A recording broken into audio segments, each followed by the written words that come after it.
As Black History Month draws to a close, Virtual Wayback believes it is the perfect moment not only to honor the enslaved and free Black people who shaped the Revolutionary era, but also to examine the difficult questions left behind by the nation's founders. As America approaches its 250th birthday, the promises of liberty proclaimed in 1776 still echo, and so do the contradictions embedded within them.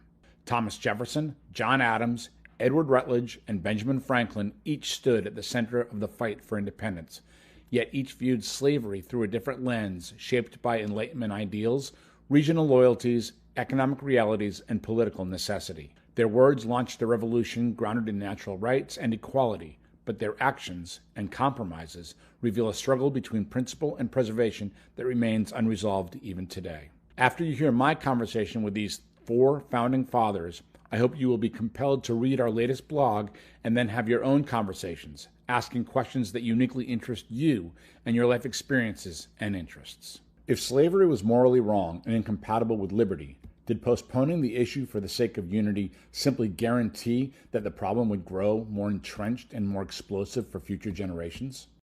The choice was between a fractured nation or a flawed union. Preserving the Union, though it meant postponing the issue, was deemed essential for our very existence. It was a gamble, I admit, that the future would find a way to rectify the injustice. Is it possible that by not pressing the slavery issue more forcefully during the Revolution, you compromised your own moral principles and that history might view such restraint as a form of hypocrisy in the face of injustice? My moral principles were, quote, unwavering against slavery. However, the very existence of our nation hinged upon unity. To press the issue then would have destroyed the Union, leaving no foundation for future justice. You evolved from slaveholder to abolitionist, but should a man of your influence have challenged slavery more boldly during the Revolution itself, rather than deferring the issue for political unity? The immediate concern was the unity of the colonies against Great Britain.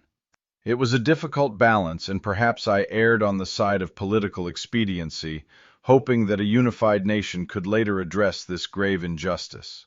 By choosing not to forcefully confront the Southern delegates over slavery in 1776, did you risk contradicting the Enlightenment principles you championed, and could that be seen as a form of moral compromise or even hypocrisy? While my personal convictions against it grew stronger over time, the immediate concern was the unity of the colonies against Great Britain. It was a difficult balance, and perhaps I erred on the side of political expediency, hoping that a unified nation could later address this grave injustice. Subscribe to our channel and go watch the second part.